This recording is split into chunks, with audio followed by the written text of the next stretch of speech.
임기 만료를 하루 앞둔 어제 문영배 헌법재판소장 권한대행은 인하대학교에서 특강을 했습니다. 법률가의 길이라는 제목의 특강에서 문 권한대행은 왜 나는 법률가가 되려 했나를 끊임없이 생각해야 한다고 강조했습니다. 강연 후 질의응답에선 윤석열 전 대통령 탄핵 심판에 대한 질문이 쏟아졌는데 문 권한대행은 말을 아끼면서도 12.3 비상계엄은 관용과 자제를 뛰어넘었다고 말했습니다.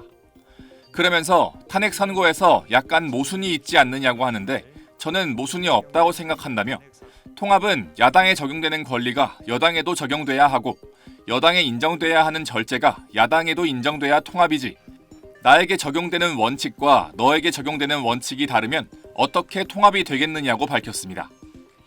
이어 그 통합을 우리가 좀 고수해보자. 그게 탄핵 선고문의 제목이다. 그래서 시간이 많이 걸렸던 것이라고 덧붙였습니다. 그는 분열과 혼란을 겪은 우리 사회가 어떤 방향으로 나아가야 하느냐는 질문엔 관용과 자제라며 관용과 자제가 없다면 민주주의는 발전할 수 없다고 말했습니다. 문 권한대행이 윤 전 대통령 선고 이후 소회를 밝힌 건 이번이 처음입니다. 문 권한대행과 이미선 재판관은 6년의 임기를 마치고 오늘 오전 11시 퇴임합니다. 한덕수 대통령 권한대행 국무총리가 마은혁 재판관을 임명하면서 헌재는 지난해 10월 이후 6개월 만에 9인 체제가 완성됐지만 두 재판관의 퇴임으로 현직 재판관은 7명만 남게 됐습니다. 한 대행이 후임자를 지명했지만 헌재가 지명 행위에 대한 효력정지 가처분을 인용 결정하면서 헌재는 당분간 7인 체제로 운영될 예정입니다. SBS 배성재입니다.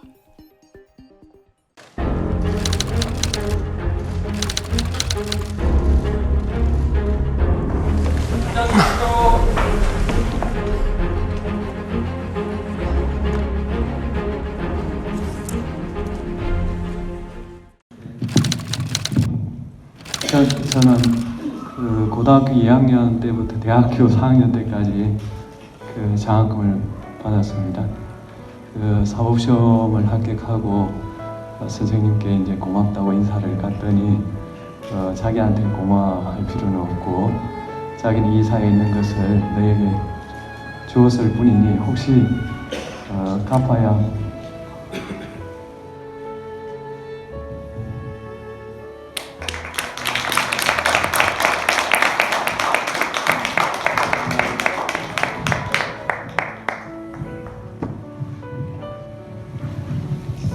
갚아야 된다고 생각하면 이 사회에 갚아라. 제가 조금의 기여를 한 게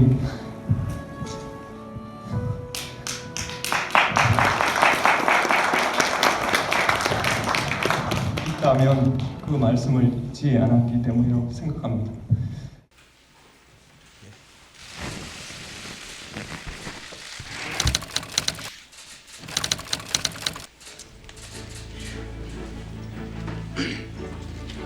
저는 1965년 경남 하동군에서 가난한 농부의 3남 1녀 중 장남으로 태어났습니다. 낡은 교복과 교과서일 망정 물려받을 친척이 있어 중학교를 졸업할 수 있었고 고등학교 2학년 때는 독지가인 김장하 선생을 만나 대학교 4학년까지 장학금을 받을 수 있었습니다. 덕분에 학업을 무사히 마칠 수 있었고 사법시험에도 합격할 수 있었습니다.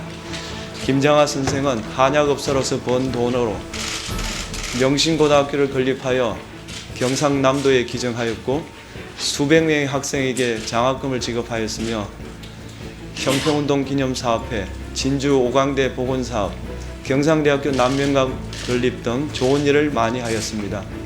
선생은 제게 자유에 기초하여 부를 쌓고 평등을 추구하여 불합리한 차별을 없애며 박애로 공동체를 튼튼히 연결하는 곳이 가능하다는 것을 가능한 곳이 대한민국이라는 것을 몸소 깨우쳐 주셨습니다.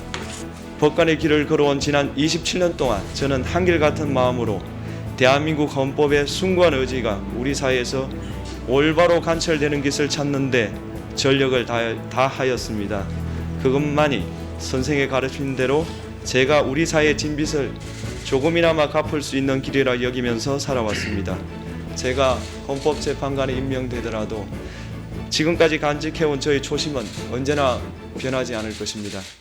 헌법재판관들 그러니까 그 기본 평균 재산이 제가 보니까 한 20억쯤 되는 것 같습니다. 근데 지금 후보자 재산을 보니까 6억 7,545만 원이에요. 이렇게 신고해서 가장 만약 헌법재판관이 되신다면 가장 작은 재산을 가진 헌법재판관이 되실 것 같은데 그래도 27년 동안 법관 생활하셨는데 너무 가소한 거 아닌가? 뭐 특별한 이유라도 있습니까?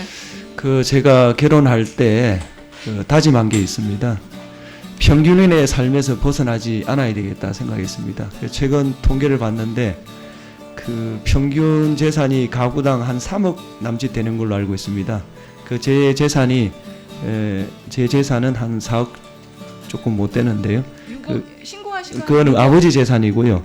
제 재산은 본인, 4억이 안 됩니다. 본인 재산은 이거 예, 이거는 그래서 평균 소속 재산까지 포함한 금액이고 평균 재산을 좀 넘어선 것 같아서 제가 좀 반성하고 있습니다.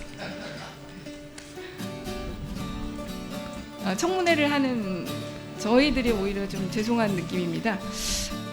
우리 누나 다른 사람의 흠결을 지적하는 건 쉽습니다. 다른 사람에게 청렴 요구하는 것도 쉽고요. 그런데 문영배 후보자님은 계속 여야 의원들 다수가 말씀하시듯이 재산 형성 과정의 흠결을 하나도 찾을 수가 없습니다. 그리고 현재 보유하고 계신 재산도 청렴이라고 할 수 있을 정도이고요. 아파트 한 채, 차량 하나, 예금 일정 부분 정도밖에 없고요.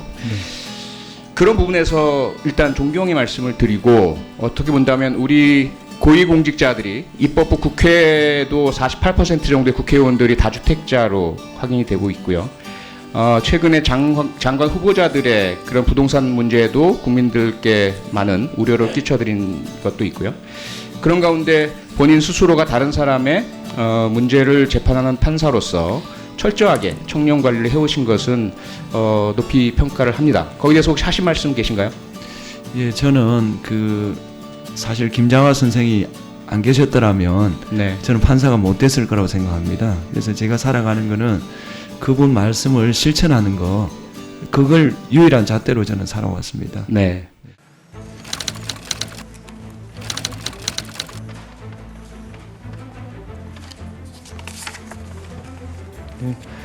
지금부터 2024 헌납 8 대통령 윤석열 탄핵 사건에 대한 선고를 시작하겠습니다.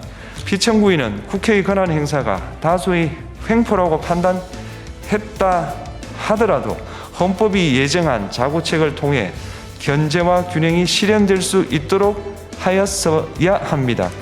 피청구인은 취임한 때로부터 약 2년 후에 치러진 국회의원 선거에서 피청구인이 국정을 주도하도록 국민을 설득할 기회가 있었습니다. 그 결과가 피청구인의 의도에 부합하지 않더라도 야당을 지지한 국민의 의사를 배제하려는 시도를 하여서는 안 되었습니다. 그럼에도 불구하고 피청구인은 헌법과 법률을 위반하여 이 사건 계엄을 선포함으로써 국가 긴급권 남용의 역사를 재현하여 국민을 충격에 빠뜨리고 사회, 경제, 정치, 외교 전 분야의 혼란을 야기하였습니다. 국민 모두의 대통령으로서 자신을 지지하는 국민을 초월하여 사회 공동체를 통합시켜야 할 책무를 위반하였습니다. 국경을 동원하여 국회 등 헌법기관의 권한을 훼손하고 국민의 기본적 인권을 침해함으로써 헌법소의 책무를 저버리고 민주공화국의 주권자인 대한국민의 신임을 중대하게 배반하였습니다. 결국 피청구인의 위법 행위는 국민의 신임을 배반한 것으로 헌법 소의 관점에서 용납될 수 없는 중대한 법 위반 행위에 해당합니다. 피청구인의 법 위반 행위가 헌법 질서에 미친 부정적 영향과 파급 효과가 중대하므로 피청구인을 파면함으로써 얻는 헌법 소의 이익이 대통령 파면에 따르는 국가적 손실을 압도할 정도로 크다고 인정됩니다. 이에 재판관 전원의 일치된 의견으로 주문을 선고합니다. 탄핵 사건이므로 선고 시각을 확인하겠습니다. 지금 시각은 오전 11시 22분입니다. 주문 피청구인 대통령 윤석열을 파면한다. 마치겠습니다.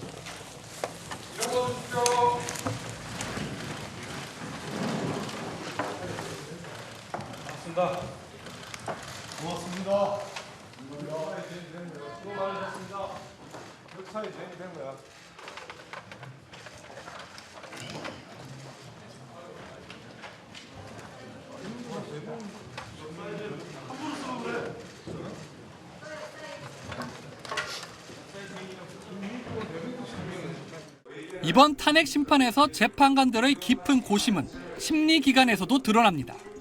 탄핵 소추부터 선고까지 소요된 시간만 111일.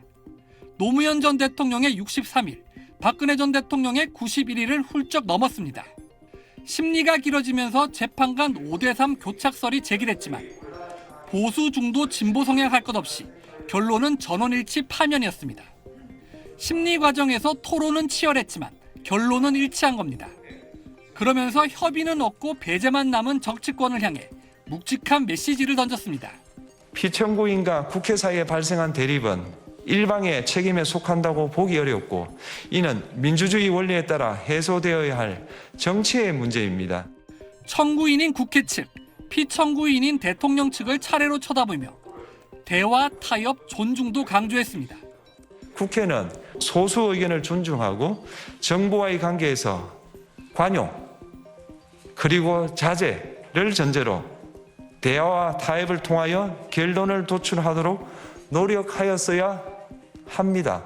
피청구인 역시 국회의 대표인 국회를 협치의 대상으로 존중하였어야 합니다. 사법기관인 헌재가 재판관들의 일치된 의견으로 정치권을 향해 공개적으로 이런 발언을 한 건 이례적입니다. 이번 선고 이후 벌어질 사회 갈등을 최소화하기 위한 고심이 담겼다는 평가입니다. 결정문 곳곳에서도 이런 고민의 흔적이 묻어 있습니다. 계엄 선포 행위의 사법심사 가능 여부부터 시작해 계엄 요건, 계엄 절차, 병력 동원 필요성 등 윤석열 전 대통령 측 주장을 처음부터 끝까지 꼼꼼하게 판단 내렸습니다. 선고 이후 예상 가능한 반박과 논란을 최대한 줄여 조속히 사회 통합을 하려는 목적으로 읽힙니다. SBS 권준입니다.